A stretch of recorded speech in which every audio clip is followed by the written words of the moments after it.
할렐루야. 성도님들, 구독자님들, 은혜 많이 받으세요. 왜 고난이 필요한가? 이 제목으로 오늘 말씀을 나누겠습니다. 우리 한국의 옛말에 입에 쓴 약이 몸에는 좋단 말이 있는 것입니다.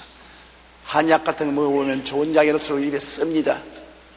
그러나 입에는 써도 몸에는 병을 치료하고 건강을 가져오는 귀한 약재인 것입니다. 우리의 삶의 과정에서 당하는 고난은 정말 싫어요. 정말 고난받기를 좋아하는 사람 누가 있겠습니까? 몸서리칩니다. 고난 안 받으면 좋겠습니다. 그런데도 불구하고 우리 속 사람이 새로워지고 성장하는 데는 꼭 필요한 약이 쓴 고난인 것입니다. 안 자라려면 몰라도 우리가 자라려면은 고난이라는 약을 먹어야 성장하는 것입니다. 바울 선생은 고난의 유익에 관하여 이렇게 말씀하셨습니다. 고린도후서 4장 11절로 18절.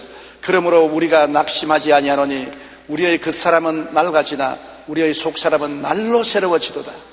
우리가 잠시 받는 환난에 경한 것이 지극히 크고 영원한 영광의 중한 것을 우리에게 이루게 하미니 우리가 주목하는 것은 보이는 것이 아니요 보이지 않는 것이니 보이는 것은 잠깐이요 보이지 않는 것은 영원함이라. 첫째로 고난은 왜 우리에게 필요하냐면 하나님을 찾게 만들어주는 것입니다.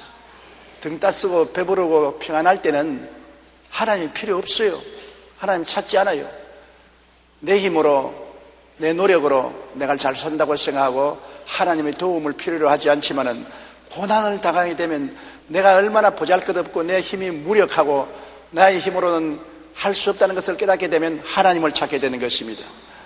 예수님이 제 아들과 함께 저편 언덕으로 가자 말씀하시고 배를 타고 출발했는데 날씨가 좋고 훈풍이 불고 바다가 잔잔하니까 제 아들이 자기들끼리 이야기하는데 심취하여 예수님을 등한히 했습니다.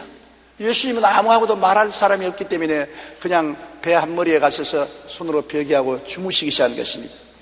그런데 점점 날씨가 싸나워지고 바람이 불고 파도가 거세져서 제 아들이 배를 바로잡을 수가 없고 그들에 갔다가는 배가 파손하게 되므로 그때야 그들은 예수님을 찾았습니다.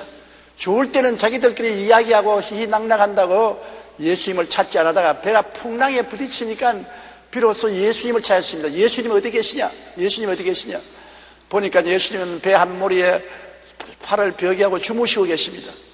다 몰려가서 주여 주여 우리가 죽게 됐나이다. 우리의 죽게 된 것을 돌보지 아니하시나이까?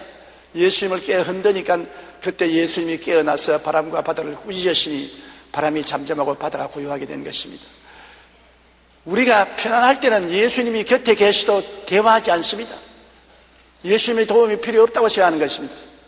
풍랑을 만나서 자기 힘으로 인생을 도저히 항해할 수 없을 때는 예수님이 어디 계신가? 새벽 기도를 나오고 철야 기도를 하고 기도원에 가서 금식하면서 주여 주여 우리가 죽게 됐나이다. 우리의 죽는 것을 그대로 내버려 두나이까 간절히 부르짖고 찾게 되는 것입니다. 우리가 주님을 찾으면 주님이 잠을 깨사 우리를 돌보시는 것입니다. 바울과 함께 로마로 가던 알렉산드리아 호의 성과 성객들이 유라굴라를 만나자 모두 하나님께 돌아온 사실이 기록되어 있는 것입니다. 바울이 죄수가 되어서 손이 묶이고 차고에 발이 채여서 성객들과 함께 알렉산드리아 호를 타고 로마로 갑니다. 그런데 그들이 가는 도중에 큰 풍랑을 만났습니다. 해와 달과 별이 보이지 않고 파도가 얼마나 거센지 살 희망도 잊어버렸었습니다. 배에 있는 짐을 다 불아버리고 배 기구까지 다 물에 던져버리고 바람 부는 대로 물결 치는 대로 배를 내버려 놓은 것입니다. 이것이 하루 이틀이 아닙니다.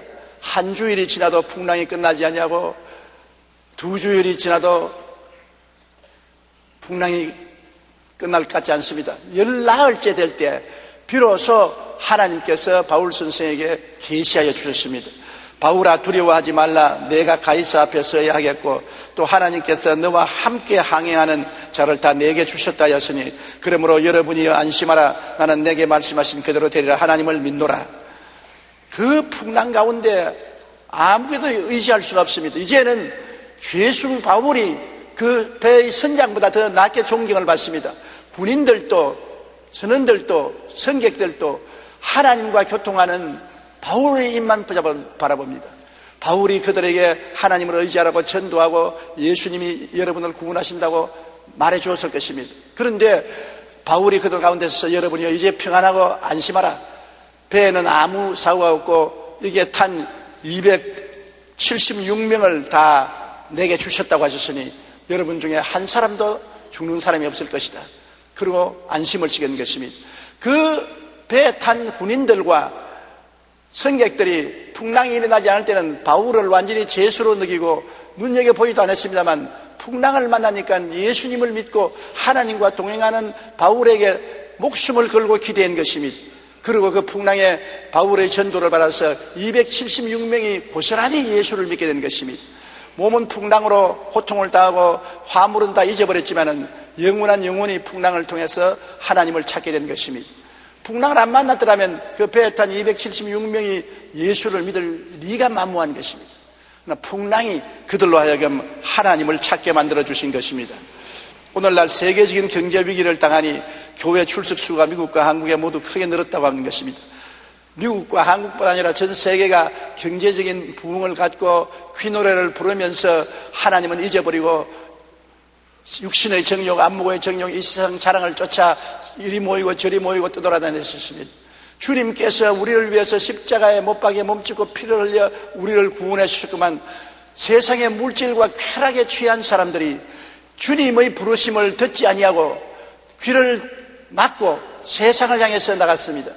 그래서 하나님이 세계적인 경제 위기를 보낸 것입니다. 이것이 경제적인 풍랑인 것입니다. 미국에서부터 출발해서 온 세계 풍랑이 대장한 것입니다.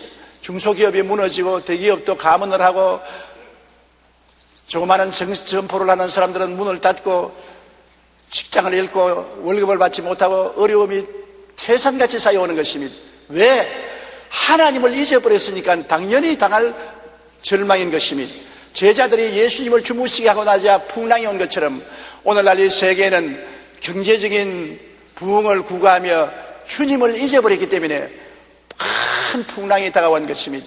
이제 이 세상의 풍랑에서 살아날 길은 주님을 깨우시는 도리밖에 없는 것입니다. 주여 주여 우리가 죽게 됐나이다. 우리를 살려주셔서 주님을 깨우쳐야 되는 것입니다. 호세아 5장 15절로 6장 1절에 보면 그들이 그 죄를 뉘우치고 내 얼굴을 구하기까지 내가 내 곳으로 돌아가리라. 그들이 고난받을 때 나를 간절히 구하리라. 오라 우리가 야훼께로 돌아가자. 야훼께서 우리를 찢으셨으나 도로 낫게 하실 것이요 우리를 치셨으나 싸매어 주실 것입니다. 여기 보십시오. 하나님이 우리가 죄를 뉘우치고 주님을 구하기까지 하나님은 보좌에 앉아서 얼굴을 가려버리고 말겠다는 것입니다. 그러나 고난받을 때 하나님을 간절히 찾고 구할 것이니 그때 주님께서 돌봐줄 것이라는 것입니다. 하나님께서 우리를 찢었으나 도로 낫게 하실 것이요 우리를 치셨으나 싸매어 주실 것입니다.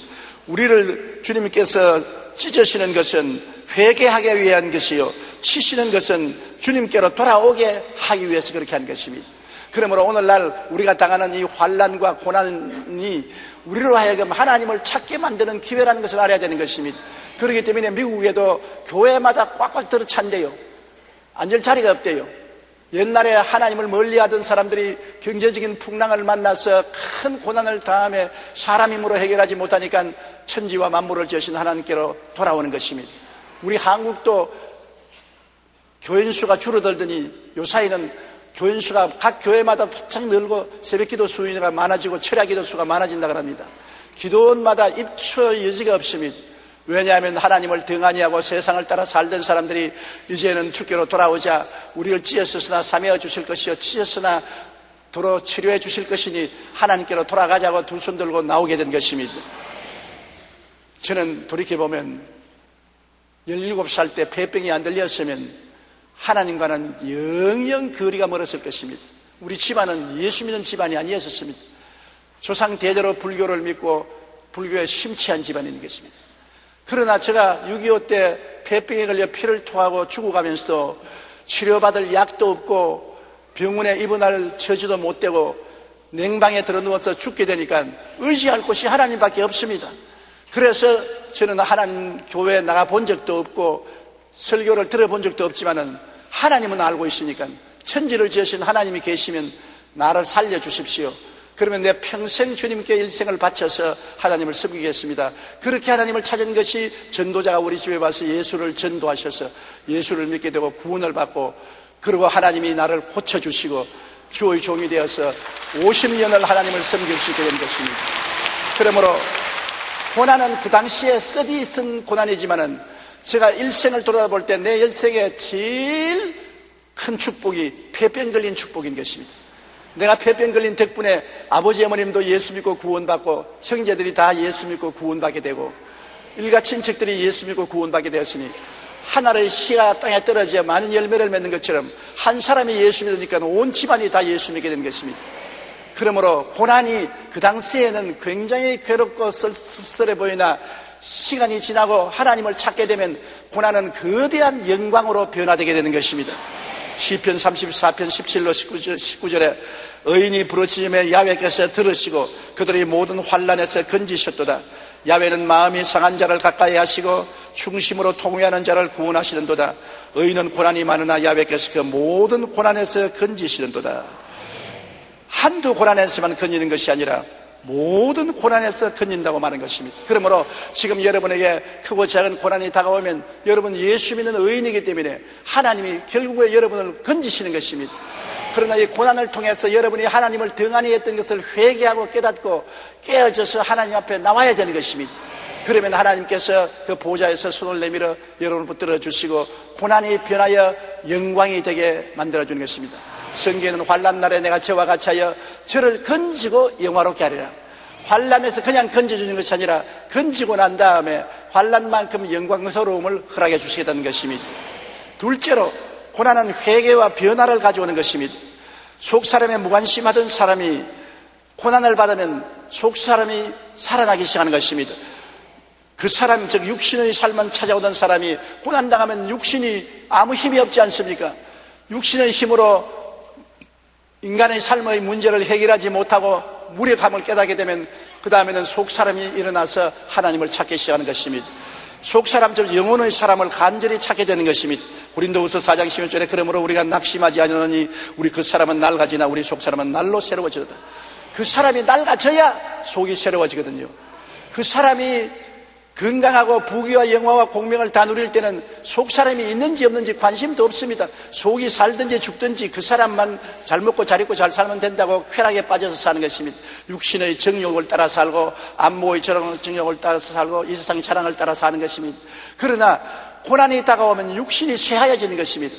병들면 건강이 쇠하여지는 것처럼, 가난하게 되면 먹을 것이 없어 육신이 쇠하여지는 것처럼, 고난을 당하면 가정생활이 쇠하여지는 것처럼 눈에 보고 귀로 듣고 냄새 맡고 맛보고 만지는 내 현실 환경이 어려워지는 것입니다. 육신이 의탁할 곳이 없이 쇠약해지는 것입니다. 그렇게 되면 속사람이 꿈틀거리고 살아 일어나는 것입니다. 그러므로 어찌할 도리가 없습니다. 이런 이율배반이지만은 육신이 강하면 속사람이 약하고 속사람이 강해지면 육신이 약해지는 것입니다. 그러므로 하나님께서는 바울 선생에게 육신의 가시고 사탄의 사자를 주어서 그 육신의 삶을 괴롭혔던 것입니다.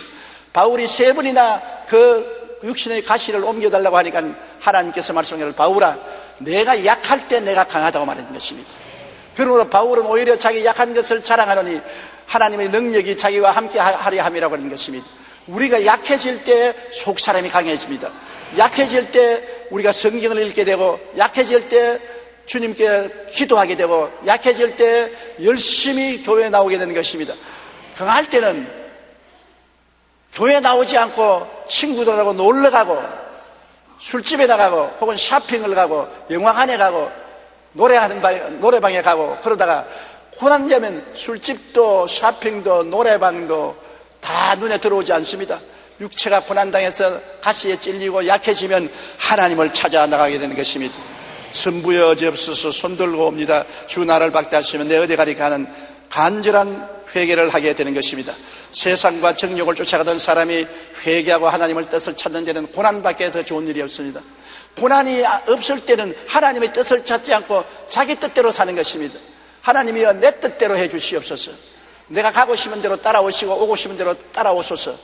그러다가 고난이 다가오면 아버지여 내 뜻대로 마옵시고 주의 뜻대로 하여 주시옵소서.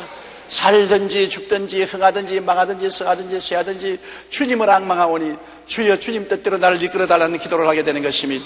베드로전서 4장의 절에 그 후로는 다시 사람의 정욕을 따르지 않고 하나님의 뜻을 따라 육체의 남은 때를 살게 하려 하심이라.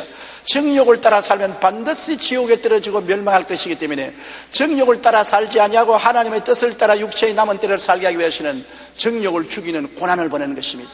고난이 와서 고통을 줄 때 육신의 정욕이 죽고 속사람이 살아나는 것입니다.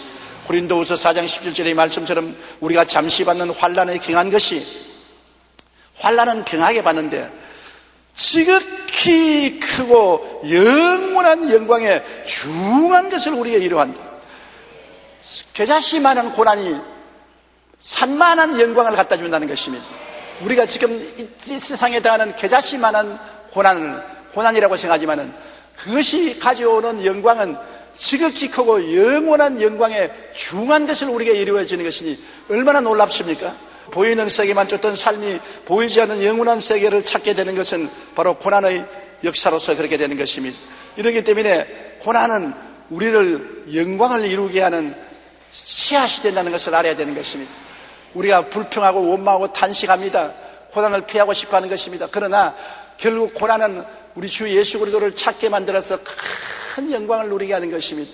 나중에 천국에 올라가면 얼마나 큰 영광이 다가오겠습니까?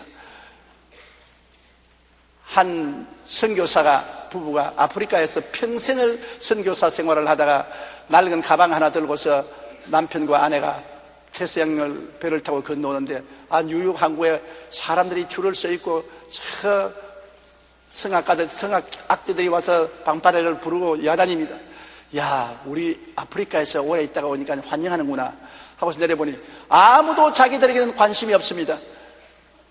누구에게 그렇게 하느냐? 단발 비행기를 타고 태평양을 건너간 비행사가 그들과 같이 배를 타고 왔는데 그 비행사의 내려옴을 환영하기 위해서 뉴욕 시민들이 다 동원되고 방파레를 울리고 환영을 하고 아무도 그들을 환영하는 사람이 없고 맞이하는 사람이 없었습니다. 그래서 그 부부는 낡은 호텔에 들어가서 가방을 넣고 둘이가 땅에 엎드려서 눈물을 펑펑 쐈습니다. 주님, 나는 평생을 아프리카에서 보냈는데 아무도 마중도 안 나오는데 린드버그라는 한 청년이 단발 비행기를 타고 처음으로 태평양을 건너 유럽에 도착하니까 이렇게 시민들이 동원을 하고 방파레를 울리고 박수를 치는데 너무나 억울합니다. 너무나 억울합니다. 그러니까 하나님께서 말하기는 이 사람아, 린드버그는 고향에 돌아왔지만 너는 아직 고향에 안 돌아왔지 않느냐? 아프리카는 객지에 있다가 미국이라는 객지에 돌아왔지 고향에 안 돌아왔지 않느냐? 네가 고향에 돌아올 때는 온 천군 천사가 더 동원되고 하늘의 빰뿌레가 울릴 것이니 걱정하지 말아라. 그렇게 말씀하시더랍니다. 사실 그렇습니다. 우리는 행인과 나그네와 같이 객지에 살고 있는 것입니다. 이 세상에서 나는 환영을 받지 못하고 축복을 받지 못한 사람일지라도 주를 위하여 고난당한 것은 겨자씨만한 고난을 당하면 지극히 경한 고난이 지극히 크고 영원한 영광의 중한 것을 우리에게 이루기 위해서 하늘나라의 영광과 찬양과 존귀를 받게 하는 것입니다. 셋째로 고난은 신앙 인격을 성숙하게 하는 것입니다. 고난은 잠시지만 결과는 지극히 크고 영원한 영광의 중한 것을 우리 인격 속에 이루게 하는 것입니다. 여러분 진주조개 보시죠. 진주가 아름답지 않습니까? 그 영롱한 빛이 참 귀하고 젖빛깔이 얼마나 아름답습니까? 그러나 진주는 조개 속에 있을 때 조개에게는 크나큰 고난이었습니다. 진주 조개 혀 밑에 모래알이 들어가서 살을 갉아먹습니다. 진주 조개가 움직일 때마다 그 모래가 살을 팔아먹으니까 너무나 아프지 않아요? 고통스러우니까 그 모래알을 감싸기 위해서 진주 조개가 호르몬을 뿜어내는 것입니다. 그것이 모래알을 둘러싸니까 둥글둥글해서 혀가 잘리지 않게 만들어주는 것입니다. 그래서 모래알 때문에 아름다운 진주가 생겨나는 것입니다. 모래알이 없으면 진주 조개는 없습니다. 오늘날 인공으로 진주 만드는 것도 진주 조개를 인공으로 키워서 핀셋으로 모래알 같은 고통스러운 것을 혀에다가 넣어주어서 조개가 진주를 만들게 만들어주는 것입니다. 이와 같이 우리의 생애 속에 영광의 진주를 만드는 것은 고난이 만들어주는 것입니다. 어떻게 만드냐? 고난이 오면은 기도하게 되거든. 기도가 바로 여러분 진주조개를 만드는 재료가 되는 것입니다. 회개하게 만들어주고 하나님을 찾게 만들어주고 말씀을 읽게 되고 하나님을 찬양하게 만들어주는 것입니다. 누구를 불구하고 평안할 때 기도하지 않습니다. 저도 그래요. 평안하면 기도하지 않아요. 고통스러우면 고통스러울수록 더 주님을 간절히 찾고 더 주님의 이름을 부르고 말씀을 읽고 하나님께 영광을 돌리고 찬양을 하는 것입니다. 그것이 우리 영혼의 진주를 만들어주는 것입니다. 로마서 8장 17절로 18절에 우리가 그와 함께 영광을 받기 위하여 고난도 함께 받아야 할 것이니라. 생각 끝에 현재의 고난은 장차 우리에게 나타날 영광과 비교할 수 없도다. 장차 우리에게 나타날 영광과 현재의 고난은 비교가 안 됩니다. 경하게 받는 고난이 영광의 지극히 큰 중요한 것을 이루게 해주시는 것입니다. 그렇기 때문에 오늘날 경제적으로 고난당하고 어려움을 당할 때 낙심하지 말 것은 지금 당하는 이 잠시간의 고난이 여러분으로 하여금 하나님을 찾게 하고 회개하게 하고 주님 품에 안기게 하고 하나님의 말씀으로 충만하게 만드는 영광의 중요한 것을 이루는 것이라는 것을 알아 마음에 오히려 감사하는 여러분 되시기 바랍니다. 고난을 당하기 전에는 사람이 깊이가 없고 경박한 삶을 사는 사람이 많습니다. 호들갑을 떨고 조금 좋으면 할렐루야, 조금만 어려우면 나 죽는다, 하나님 어디 계십니까? 그렇게 호들갑을 떨고 조금 좋으면 뛰고 조금 나쁘면 울고 불고 하는 아주 경박한 인격을 가진 사람도 고난을 당하게 되면 호들갑이 사라지는 것입니다. 깊이 생각하고 오래 참고 자기의 영혼 속을 살펴보게 되는 것입니다. 고난이 우리로 하여금 신중한 크리스찬이 되게 만들어주는 것입니다. 인내력이 있는 것이 크리스찬 중에 제일 중요한 것입니다. 오래 참는 것. 좋을 때도 너무 좋아하지 말고 나쁠 때도 너무 나쁘게 생각하지 말고 항상 마음속에 잔잔한 기쁨과 소망과 사랑을 가지고 있어야 되는 것인데, 그것은 고난을 통해서 인내가 생겨지는 것입니다. 운동가들이 이렇게 자꾸 운동에 압박을 주고 고난을 주는 것입니다. 아령을 들고 무거운 역기를 드는 것은 근육을 만들기 위한 것입니다. 우리 근육에 고난을 주면은 근육이 점점 강해지는 것입니다. 노인들이 운동을 하지 않기 때문에 일었으면 다리가 덜덜 떨리고 물건을 잡아도 손이 덜덜 떨리는 것은 운동을 안 하기 때문에 근육이 생겨나지 않습니다. 운동이란 다리에도 긴장을 주고 고난을 주고 팔에도 긴장을 주고 고난을 주기 때문에 그것을 이겨내기 위해서 근육이 생겨나는 것입니다. 그렇기 때문에 고난은 우리의 인격적인 근육인 인내심을 갖다 주는 것입니다. 야고보서 1장 3절로 4절에 이는 너희의 믿음의 시련이 인내를 만들어내는 줄 너희가 알미라. 인내를 온전히 이루라. 이는 너희로 온전하고 구비하여 조금도 부족함이 없게 하렴이라. 우리의 신앙생활에 인내가 있어야 온전하게 되는 것입니다. 인내가 없으면 온전하게 안 되는 것입니다. 좀 잘 살게 되면 11조도 필요 없다, 교회도 나갈 필요 없다. 좀 못 살게 되면 아이고 살아야지, 그래서 11조도 내고, 이렇게 변화무쌍하면 안 되는 것입니다. 사람이 끊임없이 좋을 때나 구절 때나, 날이 좋을 때나 맑을 때나 구절 때나 비 올 때나 변함없이 해야 되는 것입니다.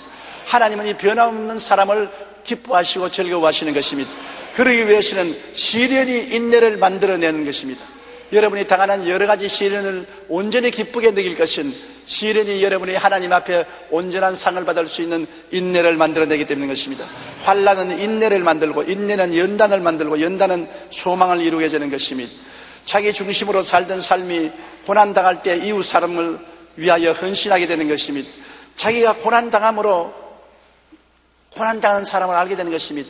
우리 한국 속담에 과부가 과부 사정한다고, 과부가 안 되면 과부의 외로움과 고통스러움을 모르는 것입니다. 자기가 병들어 봐야 병든 사람들의 고통과 괴로움과 슬픔을 알게 되는 것입니다. 많은 사람이 저에게 말을 해요. 왜 꾸준히 병자 위해서 기도하느냐? 제가 말합니다. 나는 폐병에 걸려서 고통을 당하고 그 이후에도 육신의 연약으로 수없이 고통당하고 괴로움을 당했기 때문에 병자의 사정을 안다. 병이 들면 얼마나 고통스럽고 괴롭고 슬픈지 말로 다 할 수 없다. 그들에게 조금이라도 도움이 되어야 될 것이 아니냐. 마귀는 종종 와서 나보고 말합니다. 야, 이 사람아, 너 믿음도 시원찮은 놈이 누구를 위해서 기도한다고 야단이냐. 너 기도해봤자 완전하지 않았기 때문에 너 기도는 안 들어준다. 그럴 때마다 내가 본 장면이 기억이 나는데, 장애인의 집에 가니까 전신장애가 된 사람이 엎드려서 수족을 못 쓰고 고개만 까딱까딱 하는데, 또 반신장애가 된 장애인이 손을 덜덜 떨면서 밥을 떠먹이는 것입니다. 나는 그 장면을 보고 감동 느꼈습니다. 자기도 장애인이 되어서 하체 마비가 되어서 팔을 잘 못 쓰면서 전신 마비가 된 사람을 밥을 떠먹이는 것을 보고 장애인도 장애인을 도울 수 있구나. 그걸 보고 난 다음 마귀에 와서 아유 너 같은 서투른 믿음으로 누구를 위해서 기도하냐면 야 장애인도 장애인을 돕더라. 내가 믿음이 장애인이라도 나보다 못한 장애인이 나에게 도움을 받으려면 내가 도와줄 것은 마땅한 일이 아니냐. 여러분도 그렇게 말하십시오. 마귀에 와서 아니 네 같은 믿음으로 뭘 하느냐, 네가 무슨 구역장이냐, 네가 무슨 지역장이냐, 네가 무슨 전도를 하냐. 아이고 웃긴다. 그러면 마귀야, 장애인도 장애인을 돕더라. 내가 믿음이 장애인이라도 나보다 못한 장애인을 도울 권리가 있고 의무가 있다. 자기가 장애인이 되어봐야 다른 사람의 장애인이 얼마나 슬프고 고달픈 것을 알고 도우려고 하는 것처럼, 고난을 받아봐야 고난당하는 사람을 불쌍히 여기고 함께 고난을 걸머져 주려고 동정을 하는 것입니다. 마태복음 25장 35절로 36절에 주님께서 나중에 구원받은 사람들을 향해서 말하기를 내가 줄일 때 너희가 먹을 것을 주었고 목마를 때 마시게 하였고 나그네 되었을 때 영접하였고 헐벗을 때 옷을 입혔고 병들었을 때 돌아보았노라. 여인들이 말했습니다. 언제 주님이 내가 먹게 했으며 목마를 때 마시게 했으며 언제 주님이 나그네 되었을 때 내가 영접했고 헐벗었을 때 옷을 입혔고 병들었을 때 돌봐주었나니까. 너 이웃에 있는 지극히 적은 자에게 한 것이 곧 내게 한 것이라 말하는 것입니다. 우리 이웃에 고통당하는 사람하고 고통을 나누고 함께 도와주는 것이 예수님을 도와주는 것과 같다고 주님은 상급을 주시는 것입니다. 그러므로 내가 고난당하면 이웃의 고난에 동참하게 되는 것입니다. 내가 줄여봐야 배고픈 사람의 사정을 알고 배고픈 사람을 도와줄 수가 있는 것입니다. 내가 목마를 때야 남에게 물 한 그릇이라도 나누려고 하는 것입니다. 내가 나그네 되었을 때 집 없이 방황하는 사람들의 슬픈 사연을 알고 도와주려고 하는 것입니다. 내가 헐벗었을 때 옷이 없어 벌벌 떠는 사람을 이해하게 되고 그들에게 옷을 나누어 입게 되는 것입니다.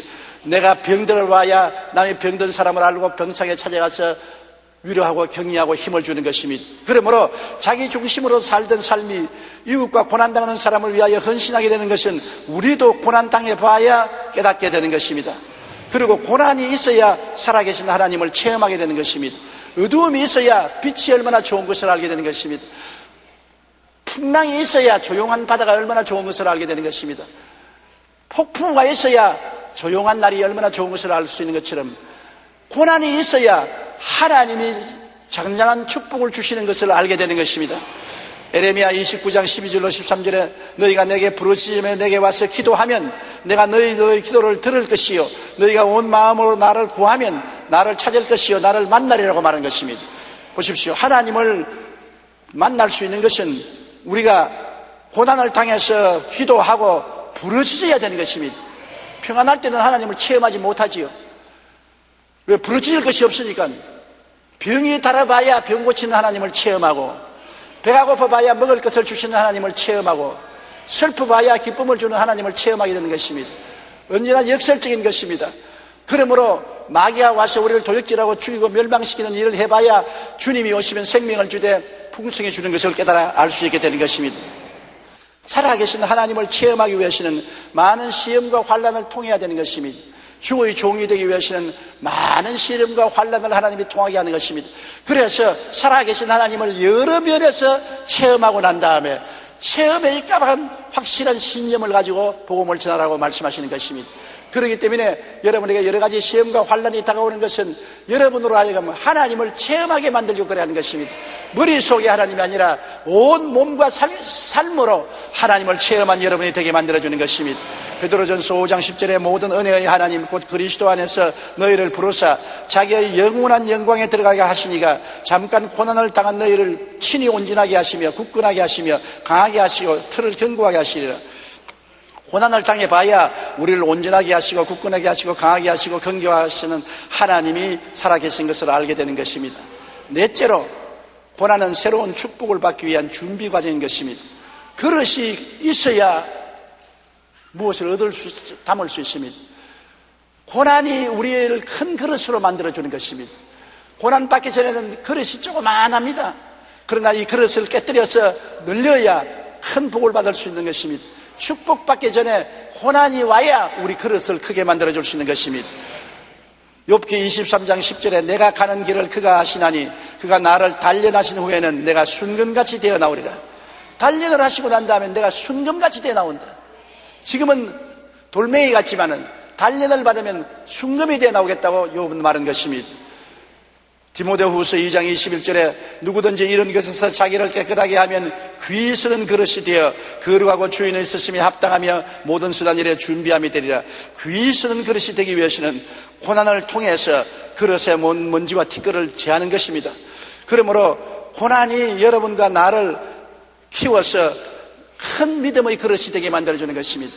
환난이나 공고나 적신이나 위험이나 기근이냐 칼이냐 이 모든 일에 우리를 사랑하시는 이로 말하면 우리가 넉넉히 이기나니라. 넉넉히 이길 수 있는 신앙의 그릇이 되게 만들어주는 것입니다. 고난이 없으면 자기 고집대로 살고 대통 좁은 생각을 하고 말을 하지만은 고난을 통해서 자란 사람, 변화된 사람은 마음이 넓고 넉넉하고 이웃을 용납하고 용인할 수 있는 마음의 도량을 가질 수 있게 되는 것입니다. 그리고 고난을 통해서 하나님은 축복을 받을 때 축복이 귀한 것을 알고 올바르게 쓰도록 하는 것입니다. 고생을 많이 하고 돈을 번 사람은 돈 벌 줄 알아도 쓸 줄은 몰라요. 아까워서. 고생을 하고 돈을 번 사람이 전략할 줄 아는데 부모에게 큰 상속을 받아서 어릴 때부터 조금도 고생 안 하고 돈을 버는 사람은 돈의 귀한 것을 모릅니다. 돈을 허랑방탕하게 쓰고 나중에 빈손 들게 될 일이 많은 것입니다. 고난이 자기가 가지고 있는 은총과 축복을 고맙게 생각하도록 만들어주는 것입니다. 신명기 8장 15절로 16절 우리가 다 같이 읽어보십시다. 너를 인도하여 그 광대하고 위험한 광야 곧 불뱀과 전갈이 있고 물이 없는 간주한 땅을 지나게 하셨으며 또 너를 위하여 단단한 반석에서 물을 내셨으며 내 조상들도 알지 못하는 만나를 광야에서 내게 먹이셨나니 이는 다 너희를 낮추시며 너를 시험하사 마침내 내게 복을 주려 하심이니라. 고난의 끝은 하나님의 축복인 것입니다. 시험과 환난과 고난을 당하게 한 것은 하나님께서 우리를 낮추시고 시험하사 마침내 복을 주려고 그렇게 하시는 것입니다. 하나님은 화를 주려고 여러분에게 고난을 주는 것은 아닙니다. 여러분의 그릇을 키우고 겸손하게 만들고 하나님의 축복이 귀한 것을 깨달아 알도록 만들어 놓고 난 다음 마침내 하나님은 여러분에게 복을 주시는 것입니다. 그러므로 고난을 당할 때 하늘을 바라보고 복을 주시기를 원하시는 하나님을 기대해야 되는 것입니다. 고난받기 전에는 하나님을 두려워 안 하다가 고난을 받으면 하나님을 두려워하게 되는 것입니다. 어린애들을 너무 우야우야하면 할아버지 수염도 뽑아간다는 말이 있는 것입니다. 음할 때는 음하게 해야 질서가 서지요. 너무 좋게만 하면 안 되는 것입니다. 부모가 자녀 교육하는 것도 무엇이든지 자녀 원하는 대로 하면은 자녀를 망나니로 만들게 되는 것입니다. 사랑할 때는 뜨겁게 사랑하지만은 잘못했을 때는 음하게 종아리도 때리고 꾸짖어야 되는 것입니다. 부모를 사랑하고 공경할 줄 알아야 되는 것입니다. 두려워할 줄 알아야 되는 것입니다. 시편 119편 67절 다 같이 읽어보십시다. 고난 당하기 전에는 내가 그릇 행하였더니 이제 주의 말씀을 지키나이다. 보십시오. 고난 당하기 전에는 내 마음대로 살았어요. 그릇 행하였어요. 방종했어요. 그러나 고난 당하고 난 다음에는 아이고 두렵다. 또 얻어맞을라. 정신을 차리고 주의 법을 지킨다는 것입니다. 그러므로 고난 당하는 것이 유익입니다. 시편 119편 71절도 다 같이 읽어보십시다. 고난 당하는 것이 내게 유익이라 이로 말미암아 내가 주의 율례들을 배우게 되었나이다. 고난은 우리에게 유익이 되는 것입니다. 고난이 와서 우리는 하나님의 법을 배우게 되는 것입니다. 하나님을 존경하게 되고 하나님을 감사하게 되고 하나님의 은총을 귀하게 생각하게 되는 것입니다. 고난은 우리에게 훌륭한 교육을 주기 위해서 우리에게 오는 것입니다. 고난받기를 좋아하는 사람은 없어요. 제가 이 설교를 하지만은 솔직히 고난 안 받으면 좋겠습니다. 아무도 고난받기를 원치 않습니다. 그러나 하나님은 우리의 좋은 아버지신 것입니다. 영원한 영광을 주기를 원하시는 하나님인 것입니다. 하늘나라에서 더 큰 영광을 얻기 위해서는 우리를 변화시켜야 되는 것입니다. 고난을 사용하지 않고는 변화가 안 되는 것입니다. 천국에 올라간다고 다 좋은 데 올라가는 건 아닙니다.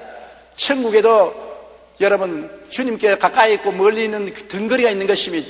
주님께 더 가까이 가서 더 큰 영광을 누리기 하나님은 원하시기 때문에 고난을 통해서 우리를 교육시키고 단련시키고 변화시키는 것입니다. 하나님께서는 우리를 하나님이 원하시는 사람으로 만드시기 위해서는 반드시 물과 불을 통하게 하십니다.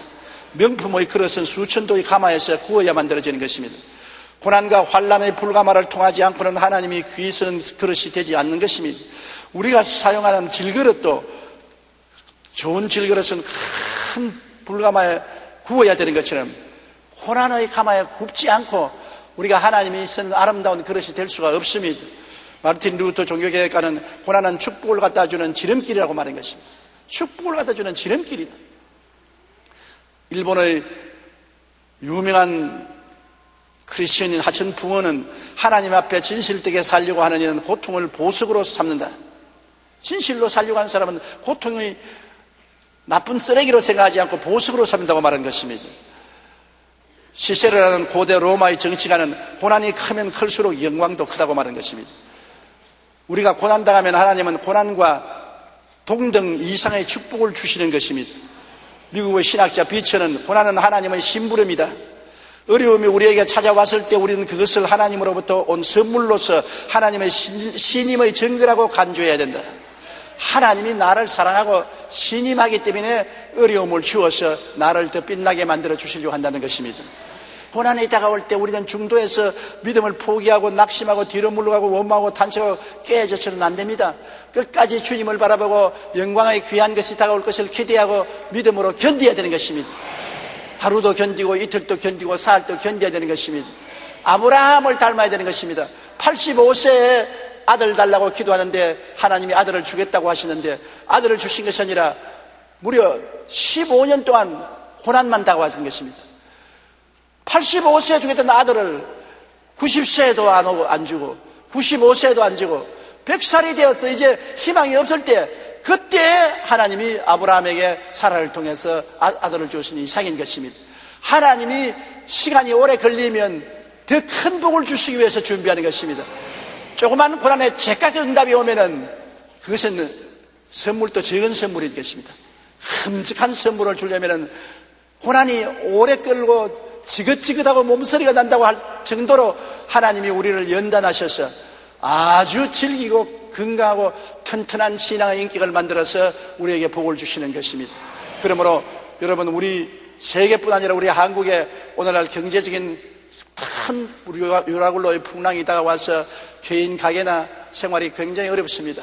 이 어려움을 통해서 하나님은 우리가 하나님을 찾기를 기대하고 있는 것입니다.